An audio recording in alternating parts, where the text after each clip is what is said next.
Hello my dear students, welcome to the online platform of Aakar IAS academy. एक बार फिर से स्वागत है आप सभी का। और आज का जो सेशन है इसमें हम लोग नाउन के केसेस पढ़ने वाले हैं। तो बेसिक जो इंट्रोडक्शन है नाउन का, वो बेसिक इंट्रोडक्शन हमने फर्स्ट पार्ट में देखा। ये सेकंड पार्ट है आपके वीडियो का नाउन का, और इसमें हम लोग बाकी चीज़ें पढ़ेंगे। सबसे पहले हम नाउन के केसेस देखेंगे। बहुत सारी चीज़ें तो ऐसी जो आपको ऑलरेडी पता है इसमें, लेकिन फिर भी कुछ कुछ ऐसा होता है कि कई बार हम बचपन से लेके अभी तक एक गलत मिस्टेक करते आ रहे हैं, किसी वर्ड को हम गलत यूज़ करते आ रहे हैं और हमें लगता है वही सही यूसेज है। तो हो सकता है कि काफ़ी सारी चीज़ें आपको पता हो सकता है ऐसी चीज़ें पता हो जो आपको नहीं पता थी, जो बहुत छोटी सी थी और आप गलत यूज़ अभी तक कर रहे थे। तो ध्यान से लेक्चर को सुनते रहिए, बहुत ध्यान से, और इसका कहाँ कहाँ पे क्वेश्चंस आते हैं वो भी मैं बताती जाऊँगी। तो स्टार्ट करते हैं सेशन को। सबसे पहला जो केस है वो है आपका यहाँ पर नॉमिनेटिव केस।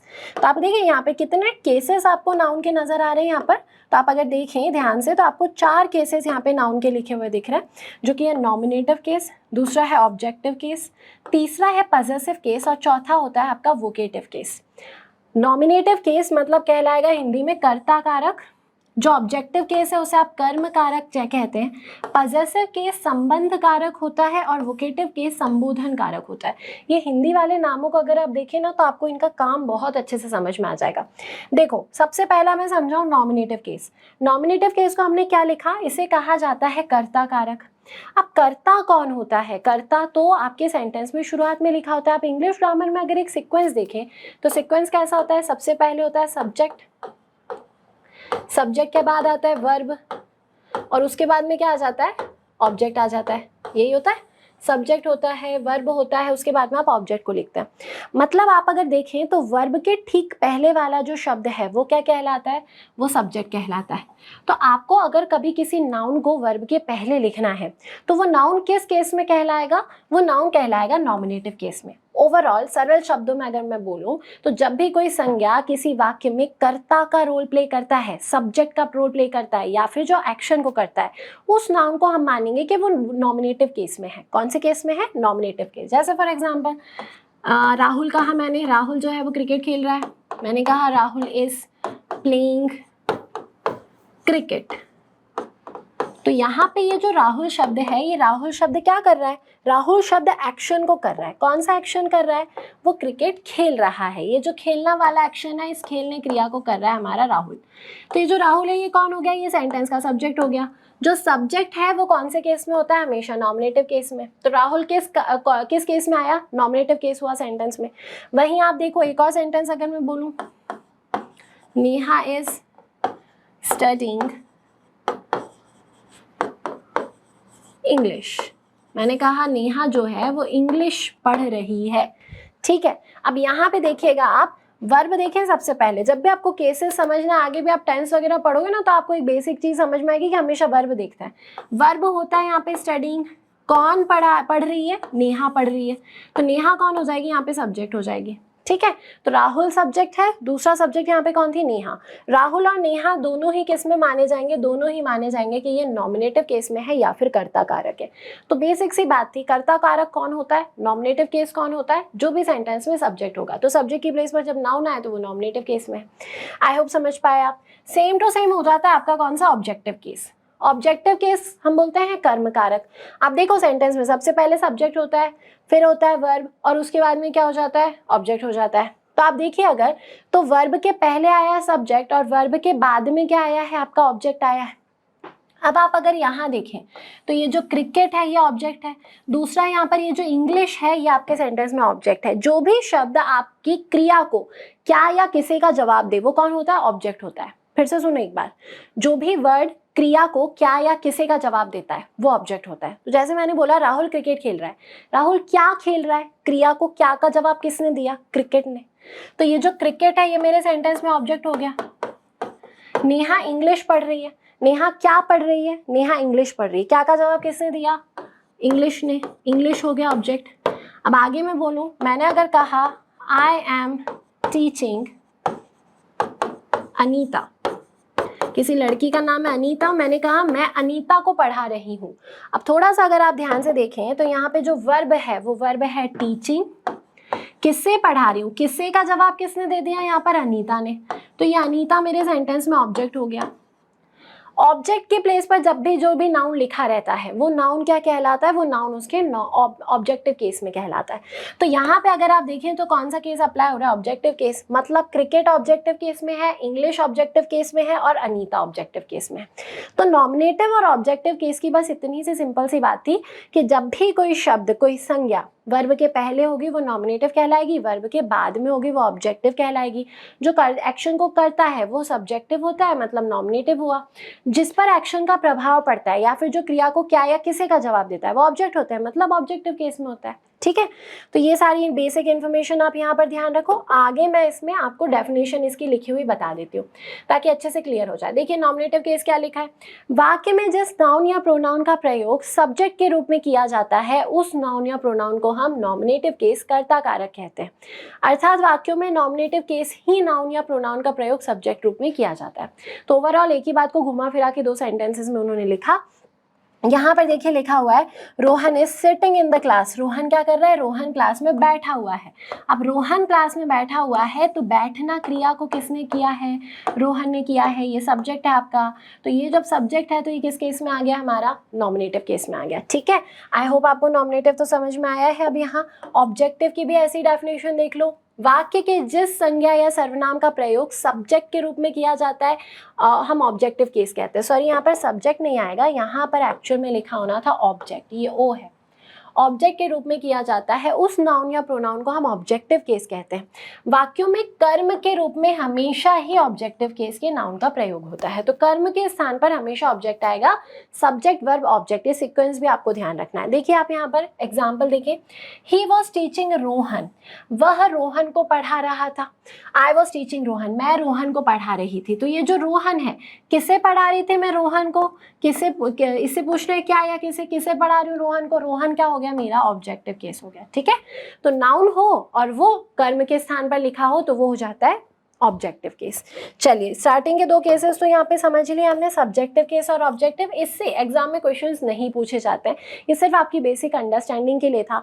एग्जाम में क्वेश्चन आएंगे पॉजेसिव केस से। तो ये जो पॉजेसिव केस है, इस पॉजेसिव केस को अब हम समझेंगे और क्वेश्चंस एग्जाम में इसी में से पूछे जाते हैं। तो देखिए इसको समझाने की कोशिश करती हूँ मैं। एक वर्ड आपने सुना होगा पजेशन। क्या होता है पजेशन का मतलब,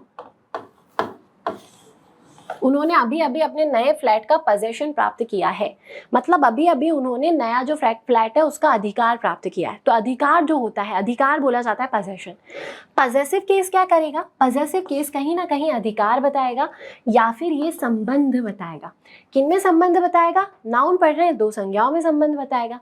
तो 2 संज्ञाओं में संबंध बताया जाता है पजेसिव केस से। कैसे संबंध बताया जाता है, जैसे मैंने बोला एक नेहा है और एक है कार। मुझे बोलना है नेहा जो है, नेहा का अधिकार है इस कार पर। ओवरऑल मैं बोलना चाहती थी हिंदी में नेहा की कार। तो नेहा की कार को कैसे कहा जाता है, नेहास कार, अपॉस्ट्रोफी एस से बोल सकते हो आप। तो ये जब भी किसी नाउन में, आपको ये बात ध्यान रखना है, ये जो लगता है ना, ये कॉमा के साथ में आप ये एस लगाते हो, इसको आप कहते हो अपॉस्ट्रोफी एस।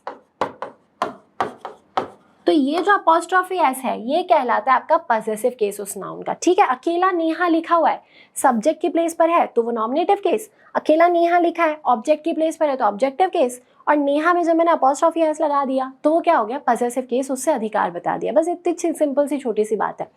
तो नेहा की कार जब मुझे कहनी थी तो नेहा की कार को मैंने इस प्रकार से कहा अपॉस्ट्रोफी एस का प्रयोग करके।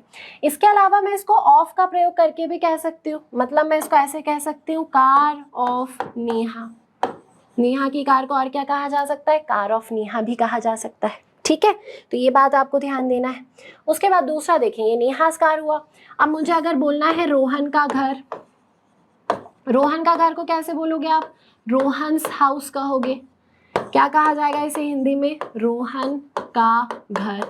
और आप ऑफ से भी इसको बता सकते हो। तो ऑफ से बताओगे तो ऐसा उल्टा ट्रांसलेशन करना है, घर को पहले लिखोगे हाउस, फिर आपको ऑफ लिखना है, उसके बाद आप किसको लिख दोगे, रोहन को। तो हाउस ऑफ रोहन हो गया आपका रोहन्स हाउस। ठीक है, इसके अलावा और भी देख सकती हूँ मैं, जैसे कुछ भी मैंने बोल दिया, राहुल, राहुल की बहन मुझे कहना है। जरूरी नहीं कि आप एक लिविंग थिंग लो एक नॉन लिविंग थिंग लो, आप सबका अधिकार बता सकते हो। मुझे बोलना है राहुल की बहन, तो मैं कैसे कहूँगी, राहुल्स सिस्टर कह दिया जाएगा, राहुल्स सिस्टर। मुझे कहना है नीता का भाई, तो नीता का भाई कैसा हो जाएगा, नीतास ब्रदर बोल दिया जाएगा वहां पर, ठीक है। ऐसे मुझे कहना है शर्मा, मिस्टर शर्मा की बेटी, तो मैं क्या बोलूंगी, मिस्टर शर्मास डॉटर, या मिस्टर शर्मा का घर ही कहना था मुझे, मैं क्या बोलूंगी, शर्मास हाउस, इस प्रकार से कहा जाएगा। तो जहां कहीं पे काकी के लगाते हो ना, वहां लगा दो तो अपॉस्ट्रोफी एस, बस इतनी सी छोटी सी बात है। अब देखो ये बात तो आपको पहले से पता थी, अब क्या बात नहीं पता है वो बात बताती हूँ यहाँ पर। तो अब एक ऐसी चीज बताऊंगी जिसमें आप बहुत कंफ्यूज होते हो, जो आपको नहीं पता है। ध्यान दें अगर अभी, तो अभी मैं क्या कर रही हूँ, देखो ये नेहा लिख दिया मैंने, ये जो की शब्द था इस की शब्द की जगह अपॉस्ट्रोफी एस लगा दिया और कार को एज इट इज लिख दिया। वैसे यहाँ पर देखो ये रोहन लिख दिया मैंने, जहां पे मैंने का लिखा था इस का की जगह पे अपॉस्ट्रोफी एस लगा दिया और हाउस लिख दिया जो कि है घर। इस प्रकार से होता है। अब एक चीज देखते हैं हम, एक कंडीशन ऐसी देखते हैं जब पूरा अपॉस्ट्रोफी एस लिखने की जरूरत नहीं होती। कब नहीं होती उसे समझिए। अब आप कुछ कुछ ऐसी संज्ञाएं होती हैं जिन संज्ञाओं के आखिरी में एस बचता है। जैसे कब एस बचता है, जैसे मैं किसी का नाम लूं, किसी व्यक्ति का एक नाम लेती हूं मैं, जैसे मैंने कह दिया किसी का नाम पारस कह दिया, मैंने क्या कह दिया, पारस। अब मुझे बोलना है पारस का घर, पारस के घर पर इनवाइट किया हमें, ठीक है, पारस के घर पर जा रहे हैं हम। तो अब आप देखो लगा के देखो अपॉस्ट्रोफी एस। अगर आपने ऐसा बोल दिया पारस हाउस, अब आप इसे प्रोनाउंस करके देखो, कर पा रहे हो क्या, पारस हाउस, पारस हाउस, पारस हाउस, कुछ ऐसा बोलना पड़ेगा। समस्या हो गई ये तो ये गलत हो गया, क्योंकि बोलना तो होना चाहिए ना, भाषा तो वही है ना जिसको आप बोल भी पाओ, बोल ही नहीं पा रहे हो उसको, तो क्या भाषा हुई वो। अब एक और देखो, ये पारस तो नाम तो लिखना पड़ेगा। हम क्या करेंगे, जब हमें अपॉस्ट्रोफी से अधिकार बताना है तो हम सिर्फ एक अपॉस्ट्रोफी लगा देंगे इस कंडीशन में, पूरा एस नहीं लगाते। तो आपको ओवरऑल ध्यान रखना है कि कोई भी ऐसी नाउन जिस नाउन में आखिरी में आपका एस बचता है, क्या बचता है, एस, उसका जब अधिकार बताना है, उसका जब पोजीशन बताना है, तो पूरा अपॉस्ट्रोफी एस लगाने की बजाय आप केवल अपॉस्ट्रोफी लगा देते हो और अधिकार बता देते हो। तो अभी तक की बातें पता थी, लेकिन ये एक ऐसी बात थी जो हमें नहीं पता थी। अब आखिरी में ये तो एस की बात हुई, एस के अलावा एस एच अगर बच जाए तब भी यही कंडीशन होती है। जैसे मुझे अगर कह देना है रमेश का परिवार, पूरे परिवार की बात कर रही हूं मैं, रमेश का परिवार। अब देखो हमने यहाँ पर लिखा रमेश का के लिए क्या करेंगे, अपॉस्ट्रोफी एस अगर मैंने लगा दिया, परिवार को मैंने लिखा फैमिली। अब इसको प्रोनाउंस करने की कोशिश करो, बहुत प्रॉब्लम आएगी इसको प्रोनाउंस करने में, रमेश बोलना पड़ेगा, रमेशस बोलना पड़ेगा, कुछ ना कुछ दिक्कत आ रही है, ये गलत हो गया। अब इसको सही लिखना है तो आप सही कैसे लिखेंगे, आप सही ऐसे लिखेंगे कि आप रमेश एज इट इज लिख दीजिए, सिर्फ एक अपॉस्ट्रोफी आ गया, ये हुआ रमेश, और यहाँ पे हमें किसका यूज करना है, फैमिली का यूज करना है। ये देखो सही हुआ, रमेश की फैमिली। की के लिए आपने क्या किया, यहाँ पर केवल अपॉस्ट्रोफी लगाया। तो आखिरी में जब एस बचता है या फिर एस एच बचता है, ये केवल वो कंडीशन है। तो यहाँ पे कभी भी कोई भी ऐसा नाउन हो जिसमें आखिरी में एस या एस एच बचे, उसमें पूरा अपॉस्ट्रोफी एस मत लगाओ, केवल लगा दो अपॉस्ट्रोफी। तो ये थी दूसरी कंडीशन। पहली कंडीशन क्या देखी, पहली कंडीशन तो जो पता थी वो देखी, जहाँ कहीं पर काकी के आता है वहाँ पर अपॉस्ट्रोफी एस लगा दो, तो वहाँ पर ऑफ भी लगा सकते हो। दूसरी कंडीशन देखी, अगर आखिरी में एस या एस एच बच रहा है, केवल अपॉस्ट्रोफी लगाओ, पूरा अपॉस्ट्रोफी एस नहीं लगना। ऑफ तो लगा सकते हो, ऑफ में कोई समस्या नहीं है। मैं इसको बोल सकती थी हाउस ऑफ पारस, उसमें तो कोई दिक्कत ही नहीं है। फैमिली ऑफ रमेश, उसमें कोई दिक्कत ही नहीं है। दिक्कत किस में आती है, पूरा अपॉस्ट्रोफी एस लिखने में, तो एस मत लिखो, सिर्फ लगा दो अपॉस्ट्रोफी, ठीक है। आई होप ये बात समझ में आ चुकी है आपको। अब देखो कुछ प्लूरल वाले नाउन्स लिखती हूँ मैं, जैसे मैं यहीं पर बोलूँ, ये पारस का घर तो मिटाया मैंने यहाँ पर। अब मुझे यहाँ पे प्लूरल नाउन में लिखना है और बोलना है लड़कों का हॉस्टल। बहुत ध्यान से देखिएगा, लड़कों का हॉस्टल। अब लड़कों को क्या लिखोगे, बॉयज, ठीक है, ऐसा आ गया लड़कों को लिखने में। अब जब ऐसा आया, आप का के लिए क्या करूं, पूरा अपॉस्ट्रोफी एस लगाऊं या सिर्फ अपॉस्ट्रोफी, सिर्फ अपॉस्ट्रोफी आएगा, ये तो रूल कहता है ना। और यहाँ पे क्या आ जाएगा, हॉस्टल। तो ये बिल्कुल सही है, ये जो बॉयज हॉस्टल लिखा है। बाकी आप बहुत सारे हॉस्टल्स के बोर्ड पर कुछ इस प्रकार का देखते हैं, ये लिखा हुआ बॉयज हॉस्टल, ये जो लिखा होता है ना, ये गलत लिखा होता है। क्यों गलत होता है, उसका कारण भी बताती हूँ मैं कि ये गलत क्यों है। देखो अपॉस्ट्रोफी एस कब लगाते हो, जहाँ का बोलते हो वहाँ ना। जब मैंने ये वाला लिखा, ये बॉयज हॉस्टल, मतलब मैंने अपॉस्ट्रोफी एस कहाँ लगा दिया, बॉय के बाद में, मतलब उसका हुआ कि लड़के का हॉस्टल। अब लड़कों का हॉस्टल सही होता है कि लड़के का हॉस्टल सही होता है? हमें तो लड़कों का हॉस्टल बोलना था, एक लड़के के लिए कोई हॉस्टल बनाएगा, उसमें तो एक से ज़्यादा रह रहे होंगे, तो ये गलत हो गया और फर्स्ट वाला सही है। अगर किसी स्टूडेंट ने आप में से इस प्रकार से लिख दिया ज़्यादा समझदारी में, ये बॉयज़ हॉस्टल, ये जो बॉयज़ हॉस्टल है ना, ये भी गलत है आपका, इसे भी आप रॉन्ग बोल देंगे। तो बॉयज़ हॉस्टल कुछ नहीं होता, ये वाला बॉयज़ हॉस्टल या फिर ये वाला बॉयज़ हॉस्टल। ठीक है, आई होप आपको समझ में आया ये सारी चीज़ें जो हम देख रहे हैं। आखिरी में एस या एस एच आ जाए तब अपॉस्ट्रोफी लगाना है, रट के कुछ मत जाना। ये जब रूल देखते हैं ना तो मैक्सिमम बच्चे क्या कर लेते हैं, रट के चल जाते हैं। बहुवचन होता है ना तो अपॉस्ट्रोफी एस नहीं लगाना, अपॉस्ट्रोफी लगाना है। मैंने बहुवचन नाम नहीं लिया है, मैंने बोला है जब आखिरी में एस या एस एच होता है। जैसे फॉर एग्जाम्पल मान लीजिए मुझे बोलना है बच्चों का स्कूल, ठीक है। अब बच्चों का स्कूल मैं बोलना चाहती हूँ, देखो लिखूँ मैं यहाँ पर बच्चों का स्कूल, ठीक है। अब बच्चों के स्कूल को कैसे लिखा जाए, चिल्ड्रंस स्कूल बोल सकते हो। देखो जनरली लिख दिया आपने, जहाँ का बोल रहे थे वहां क्या लगा दिया आपने, पूरा का पूरा अपॉस्ट्रोफी एस लगा दिया, कोई समस्या ही नहीं आई क्योंकि आखिरी में एन था। लेकिन यहीं पर मैं अगर किड्स लिखती, बच्चों को किड्स भी बोलते हैं, अगर मैं यहाँ पे किड्स लिखती तो फिर मुझे क्या करना पड़ता है, एक अपॉस्ट्रोफी लगाना पड़ता, पूरा अपॉस्ट्रोफी एस गलत हो जाता। तो फिर सही कैसा हो जाएगा, यहाँ पर ये जो किड्स स्कूल है ये सही है, ठीक है। चिल्ड्रंस स्कूल भी सही था और ये किड्स स्कूल भी सही है। यहाँ पर केवल अपॉस्ट्रोफी लगाई, यहाँ पर पूरा अपॉस्ट्रोफी एस लगाया था। तो ये डिफरेंस होता है। बस क्या ध्यान रखेंगे आप, आखिरी में एस कब आ रहा है, आखिरी में एस एच कब आ रहा है, ये सारी चीज़ों को आपको ध्यान रखना पड़ेगा, ठीक है। तो ये कौन सा केस था, ये था आपका पॉजेसिव केस। अब इसमें एक बात और गौर करने वाली है, अभी तक आपने यहाँ पर जितने भी लिखे ये सब ह्यूमन थे, नेहा, रोहन, राहुल, रमेश, पारस, बॉय, चिल्ड्रन, ये सब आपके कैसे थे, ह्यूमन थे। आपको एक बात ध्यान रखना पड़ेगी कि जो लिविंग थिंग्स होती हैं, लिविंग थिंग्स में अपॉस्ट्रोफी एस आता है, जो निर्जीव वस्तुएं होती हैं उनमें अपॉस्ट्रोफी एस नहीं लगाते क्योंकि उनका अधिकार थोड़ी ना होता है। मैंने बोल दिया कि रोहन का घर, तो रोहन का कुछ ना कुछ इन्वेस्टमेंट है भैया, नहीं तो उसका ये इन्वेस्टमेंट है कि उसके पापा का बेटा है, इतनी खुशी दी उसने पापा का बेटा बनके, तो कुछ ना कुछ इन्वेस्टमेंट है। तो लिविंग थिंग में आपको ध्यान रखना है कि आप अपॉस्ट्रोफी एस का यूज़ कर सकते हो, नॉन लिविंग थिंग में नहीं कर सकते। मैंने कह दिया टेबल का पैर, अब टेबल का पैर पर कौन सा अधिकार है भाई, वहाँ पे अपॉस्ट्रोफी एस नहीं लगाना, वहाँ ऑफ लगाना है। तो कई बार ऐसा होता है कि स्पॉट द एरर में क्वेश्चन दिया जाता है, क्वेश्चन भी किस तरीके से दिया जाता है आप उनका तरीका भी देखिए। Chair's leg has been broken, तो ये जो चेयर्स लेग है ये देख के ही समझ जाओ ये बिल्कुल गलत है। सही क्या हो जाएगा आपका, सही हो जाएगा leg of chair has been broken. Chair's leg गलत है, लेग ऑफ चेयर सही है। कहीं पर भी कोई भी नॉन लिविंग थिंग है, उस नॉन लिविंग थिंग में कभी भी अपॉस्ट्रोफी एस मत लगाओ। अपॉस्ट्रोफी एस बनाए केवल और केवल सजीव का अधिकार बताने के लिए। तो ये था बेसिक किसके बारे में, पॉजेसिव केस के बारे में। आप थोड़ा थोड़ा सा देखते जाते हैं और साथ साथ में जहाँ पर होगा कि हाँ ठीक है इसको हम समझा दें तो मैं समझाती जाती हूँ। देखिए क्या होगा, जहाँ कहीं पर अधिकार या संबंध का भाव प्रकट हो वहाँ पर नाउन या प्रोनाउन का पॉजेसिव केस प्रयोग किया जाता है। प्रोनाउन का तो बाद में पढ़ेंगे, अभी आप नाउन का देखो।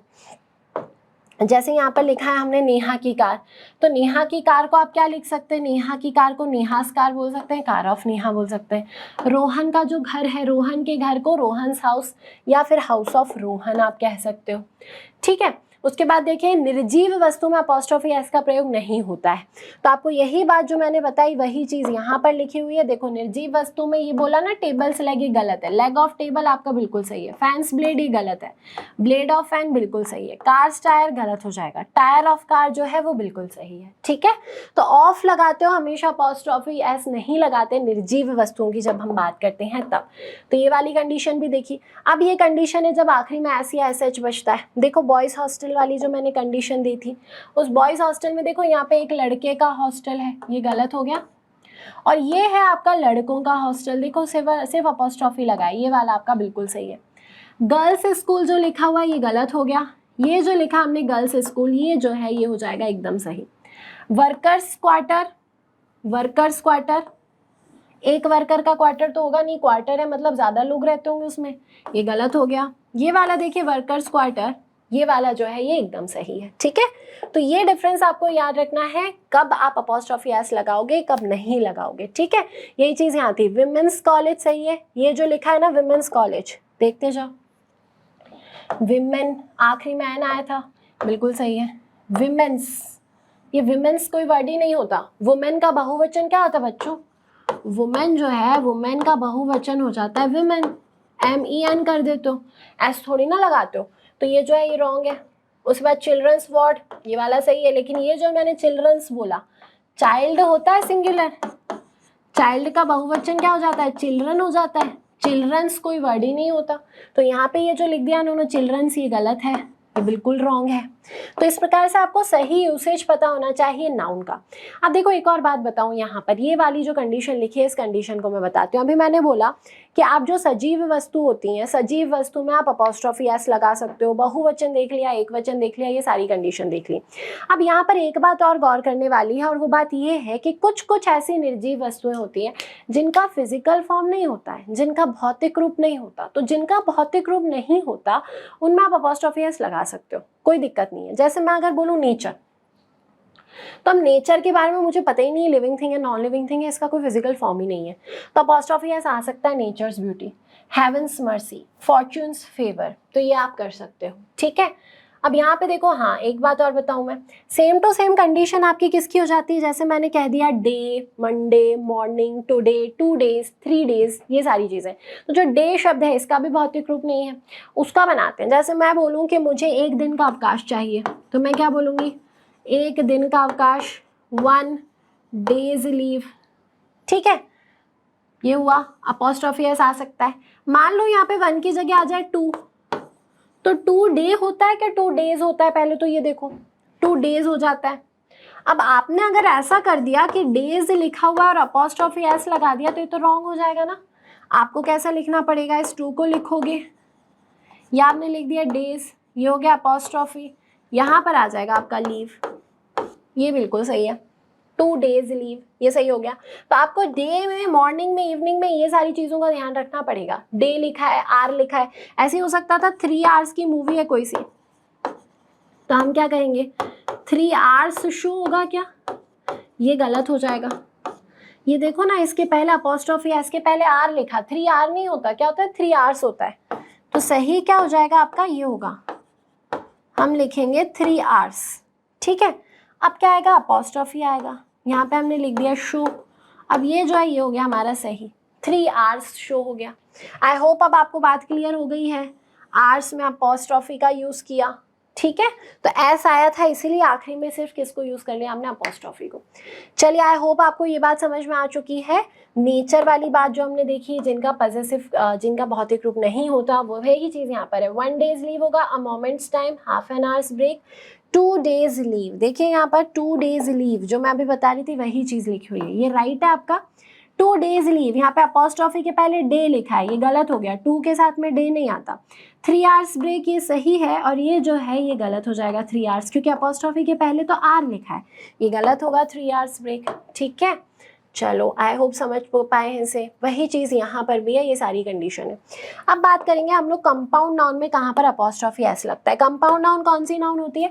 कंपाउंड नाउन होती है ऐसी नाउन जिनमें एक से ज़्यादा वर्ड होता है, जैसे father in law, mother in law, commander in chief, step sun, step father, ये सब आपके हो गए कौन से? Compound noun. इनमें अपॉस्ट्रोफी एस लास्ट में लगाते हो, कभी ऐसे मत करना फादर्स इन लॉ कर लो, फादर्स इन लॉज ऑफिस, है ना, commander in chiefs order, last में लगाना है हमेशा अपॉस्ट्रोफी एस। तो छोटी सी बात एक और ये थी जो हमको अभी देखना थी। ठीक है, तो ये सारी कंडीशंस आपकी किसकी हो गई हैं? पॉजेसिव केस की हो गई। अब हमें देखना है यहाँ पर जॉइंट पोजेशन। जॉइंट पोजेशन का मतलब ये होगा कि जब भी आपको एक से ज़्यादा संज्ञाओं का अधिकार एक संज्ञा पर बताना है, तब आप कैसे अधिकार बताएंगे, तब कैसे अधिकार बताया जाएगा, उस कंडीशन को हम यहाँ पर देखेंगे। देखो, पहली वाली जो कंडीशन है उसमें लिखा हुआ है, बहुत ध्यान से समझो, राम और श्याम का संयुक्त घर। राम और श्याम का कितने घर है? एक घर है। मतलब आप देखो, जब हाउस एक था तो आपने अपॉस्ट्रोफी एस कितनी बार लगाई? एक बार। तो आपको ये बात ध्यान रखना है कि जिस चीज़ पर अधिकार बता रहे हो, अगर वो संज्ञा एक है तो अपॉस्ट्रोफी एस आएगा एक बार, लेकिन वो अगर संज्ञा एक से ज़्यादा है तो हर संज्ञा के बाद अपॉस्ट्रोफी एस लगाना पड़ेगा। जैसे यहाँ देखिए, सोहन और मोहन की शॉप संयुक्त शॉप है, एक ही दुकान है, एक ही दुकान है ना, तो एक ही बार अपॉस्ट्रोफी एस आया। धनंजय और मृत्युंजय का एक ही जॉइंट अकाउंट है, एक ही जॉइंट अकाउंट है, तो एक बार अपॉस्ट्रोफी एस आया। अब देखिए, मुझे बोलना है राम का और श्याम का घर, या फिर राम का और श्याम का घर। अब देखो थोड़ा सा, राम में भी अपॉस्ट्रोफी एस आएगा, अलग है राम का घर, और श्याम का जो घर है वो भी अलग है, राम एंड श्याम से यहाँ पर हम लिखेंगे, और यहाँ पर हाउस नहीं होगा, क्या आएगा, हाउसेस। अब हिंदी में तो वो घरों लिखना मुझे अजीब लग रहा था इसलिए मैंने लिखा नहीं, लेकिन मैं इंग्लिश में क्या करूँगी, हाउसेस। तो आपको ध्यान रखना है कि जब प्लूरल था, देखो यहाँ पे हाउस सिंगुलर था तो एक बार अपॉस्ट्रोफी एस आया, लेकिन जब प्लूरल है तो 2 बार आप क्या लगा रहे हो, अपॉस्ट्रोफी एस लगा रहे हो। ठीक है, ऐसे में एक सेंटेंस अगर बोलूँ, राहुल की और नेहा की माएँ आज हमसे मिलने आई हैं, राहुल की माँ अलग है, नेहा की माँ अलग है, दोनों फ्रेंड्स हैं ये, तो दोनों की जब माएँ अलग हैं तो हम कैसे बोलेंगे, राहुल्स, या अपॉस्ट्रोफी एस है, एंड नेहाज, मदर नहीं आएगा, मदर्स आएगा, माएँ आई हैं, मदर्स आर हेयर, यहाँ पर है। देखिए मदर्स था तो दोनों के बाद में आपने क्या किया, अपॉस्ट्रोफी एस लगाया। वहीं अगर ऐसा हो जाता कि राहुल और नेहा भाई बहन हैं और उनकी माँ आई है, तो उस कंडीशन में आप क्या कहोगे, Rahul and नेहास mother is here. तो यहाँ पर आर आया, यहाँ पर क्या आ गया, इज आ गया। ठीक है, तो आई होप आपको ये बात समझ में आई है। ये जो डिफरेंस है, ये डिफरेंस आपको समझ में आया। इसको हम कौन सी कंडीशन कहते हैं, इसको जॉइंट कंडीशन कहते हैं। देखो रोहन की व सोहन की कारें बाहर खड़ी हैं, दोनों की अलग अलग कार है, तो जब दोनों की अलग अलग कार है तो दोनों में आपको अपॉस्ट्रोफी एस लगाना है, रोहन के साथ भी अपॉस्ट्रोफी एस और सोहन के साथ में भी अपॉस्ट्रोफी एस। तो यही सारी चीजें हैं। नेहा की और सीमा की किताबें आर केप्ट देयर, वहां रखी हैं, दोनों की अलग अलग हैं बुक्स, तो अलग अलग हैं, तो दोनों में आपने अपॉस्ट्रोफी एस का प्रयोग किया। ठीक है, आगे देखें तो ये तो आपका नाउन की कंडीशन खत्म हो गई, संयुक्त अधिकार वाली। एक बात और बस यहाँ पर देखने वाली है, वो एक और बात ये है कि कई बार ऐसा होता है कि अनिश्चयवाचक सर्वनाम लिखा होता है, अनिश्चयवाचक सर्वनाम लिखे हुए हैं, तब हम क्या करेंगे, जैसे वर्ड्स लिखें each other, one another, everyone, everybody, anybody, someone, nobody, इनके साथ अपॉस्ट्रोफी एस का प्रयोग हो सकता है। ठीक है, जैसे Sarika has found someone book, ये गलत है, आपको क्या बोलना पड़ेगा, समवंस। मुझे बोलना है किसी की किताब मिली है, किसी की, तो किसी को तो बोल दोगे समवन, और की के लिए अपॉस्ट्रोफी एस आएगा, तो समवंस बुक आपका सही है। ठीक है, तो आपको यही ध्यान देना है। एक बात और ध्यान रखो, लेकिन अगर इन शब्दों के साथ में एल्स आ जाए तो अपॉस्ट्रोफी लगेगा एल्स में। जैसे मुझे बोलना है किसी और की किताब, तो और मतलब एल्स हो गया, तो किसी और की किताब को मैं कैसे लिखूंगी, someone else's book, ये वाला सही है। किसी और की के लिए क्या आ जाएगा, अपॉस्ट्रोफी एस आ जाएगा। ठीक है, मुझे ऐसे किसी का बोल देना एनीबडी, एनीबडी अगर लिखा है तो एनीबडी एल्सेस सिग्नेचर, किसी और का सिग्नेचर में आएगा आपका एनीबडी एल्सेस सिग्नेचर, और का सिग्नेचर, तो और का अपॉस्ट्रोफी कहाँ लगी, एल्स में लगी। तो ये कंडीशन आप ध्यान रखेंगे यहाँ पर एल्स के लिए। ठीक है, तो ये सारी कंडीशंस थी आपकी, जहाँ पर हम एल्स लिख रहे थे, जहाँ और लिख रहे थे। कुछ आपके ऐसे फ्रेजेस होते हैं जिनमें अपॉस्ट्रोफी एस का यूज होता ही है, तो वो कोई कंडीशन नहीं है, वहाँ पे आप यूज करेंगे, इनको इतना याद रखने की जरूरत है नहीं, फिर भी चाहो तो पढ़ लो।